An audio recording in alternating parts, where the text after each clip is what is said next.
Welcome to the Real Estate Investing Podcast. This is Michael James. And I'm Debbie James. We just wanted to introduce ourselves and we're going to go right into the details of the podcast itself. This is the YouTube channel, obviously. There'll be an audio version of the podcast, very similar. There may just be a few things that get cut out of the video version. So we'll just jump right into it. We've got notes. We actually had to reference a bunch of stuff that we had kind of forgotten how much we've done in the last 20 years. Wait. Another real estate investing podcast? Oh my God. Here we go.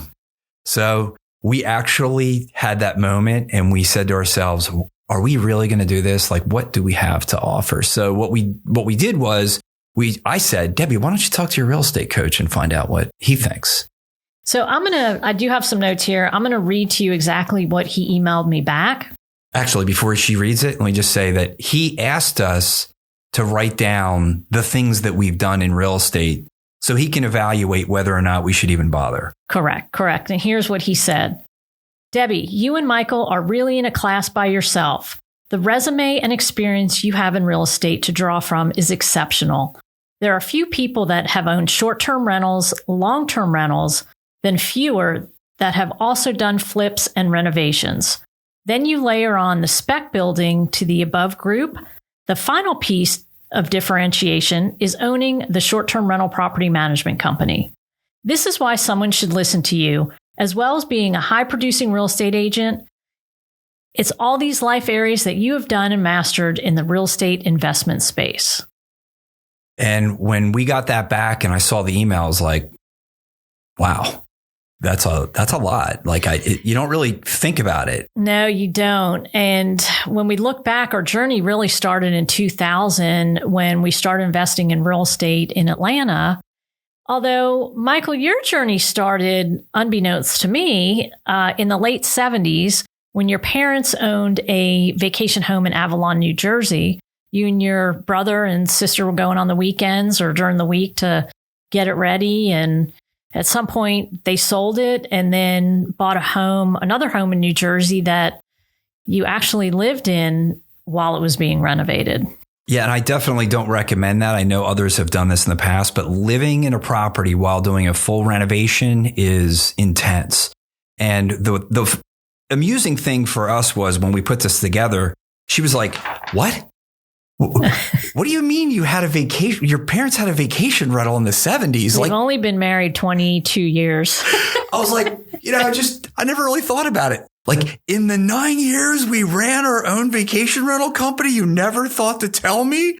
And it is kind of amusing because we never went during the summer. My memory of that property in Avalon was cold jeans, jackets, my mom tearing the kitchen apart, my dad scraping paint on the decks and repainting everything. And it's just one of these things you do as a kid. You don't even really think about it. And then when we did this, I was like, wow, you know what? My parents had to do the annual maintenance getting ready for the summer renters, which we never got to go during the summer. So it was just so interesting. But the beauty of that 95 renovation that took, about a year and a half actually in total, just because it was done in pieces, that really kind of laid the groundwork when we decided to start doing what we decided to do in Atlanta starting in 2000. And the way we got started is we took a lot of seminars. We really educated ourselves a lot.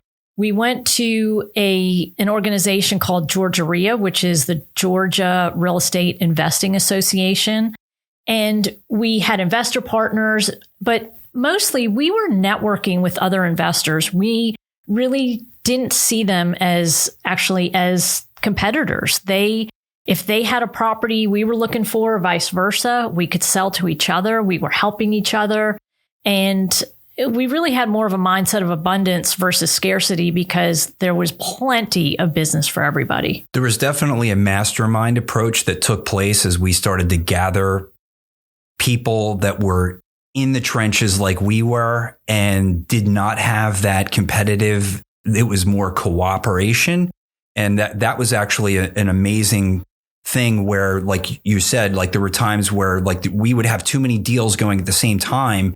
But because we had created this network, we were able to like flip it for a small profit to somebody else. So it was an amazing back and forth that we learned at a very early, time frame in our real estate career that Don't look at everyone as competitors. Correct. The other thing we learned early on is when we would buy a property, we had a plan A and a plan B. So let's just say plan A was to do a total renovation and flip it for cash.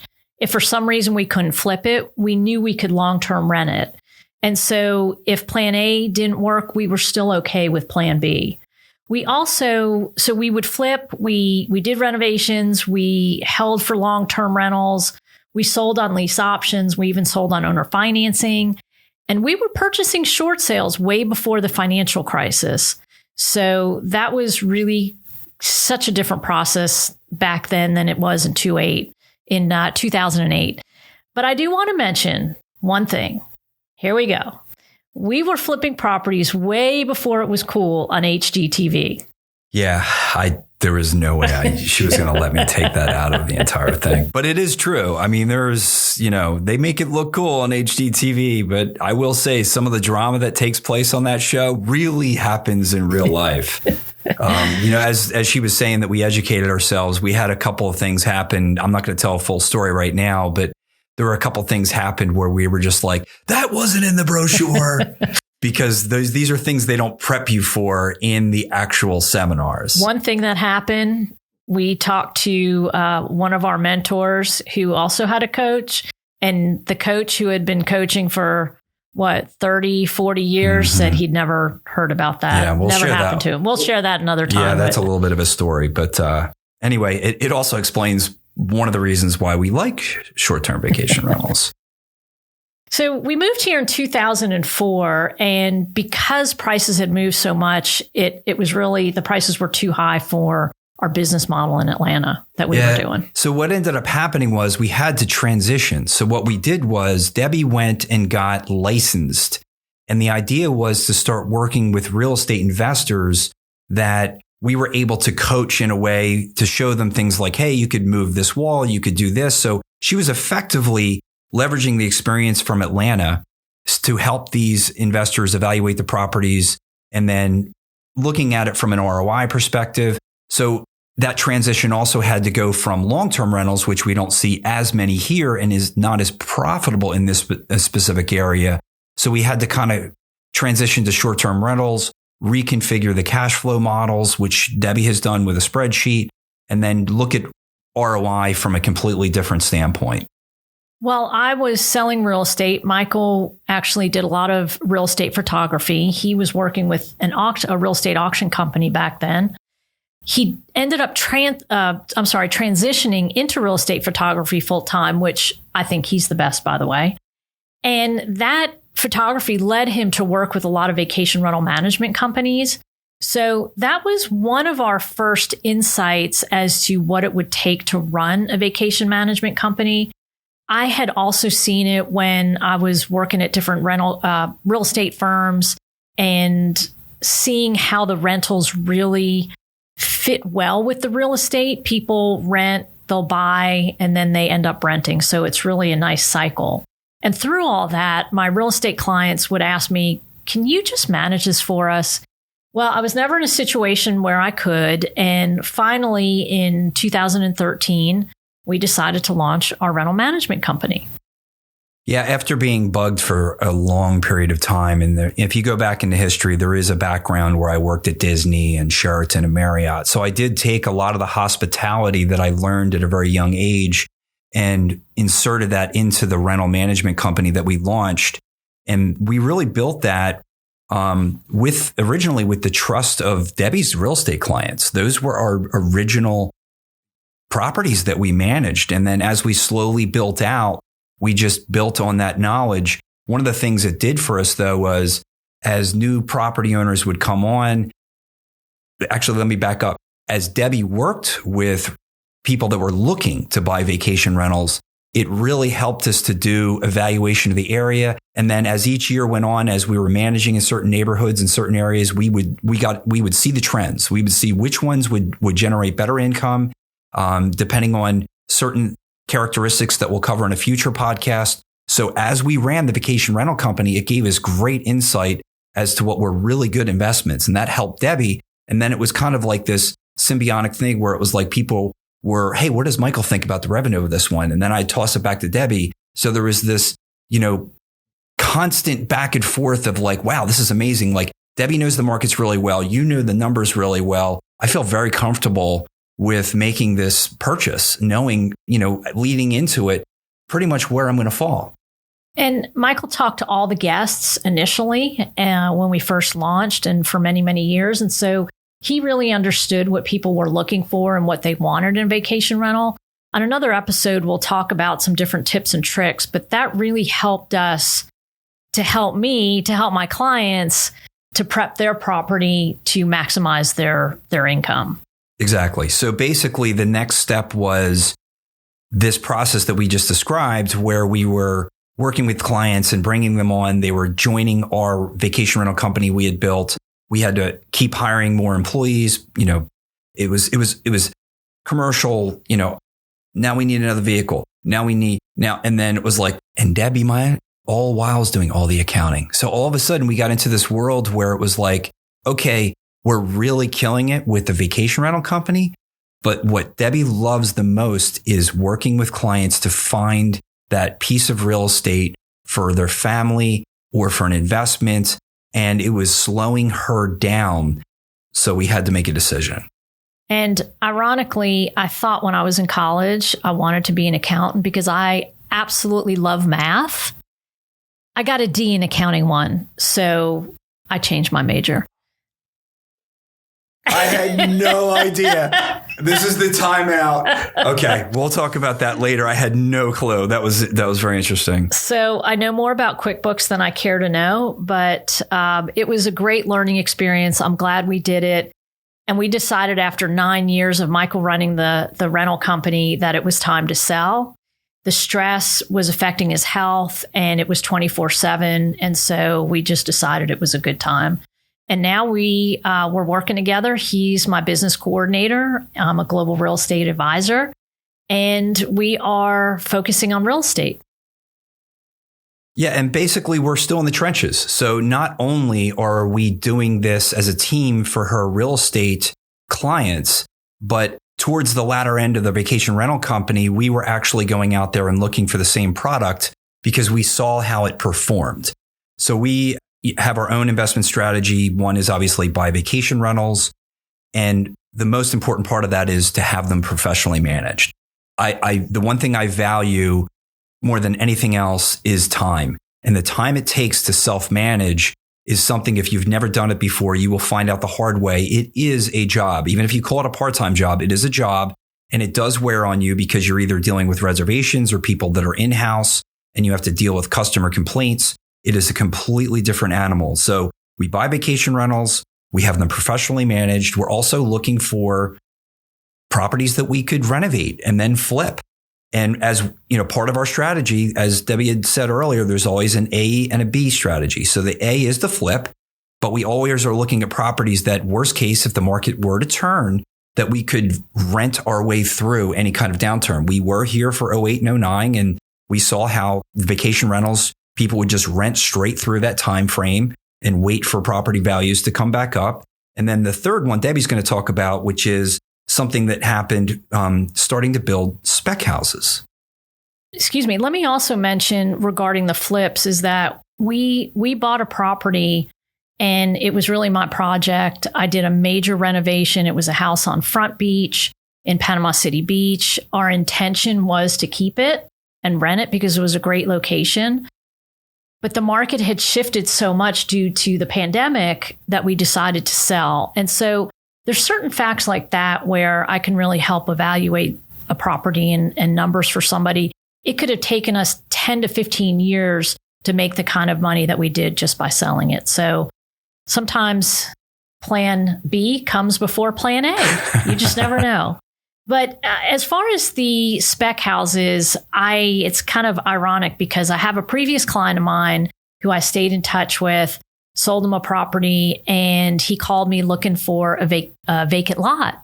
And I said, "Oh, what are you going to be doing?" He says, "Well, the son of a builder he's a builder, I'm going to partner with, and we're going to build spec homes." I said, "Okay, great." So I started looking for lots, called him back, and he said, "This guy just can't get it together. And I just kind of hesitated and I said, I'll do it.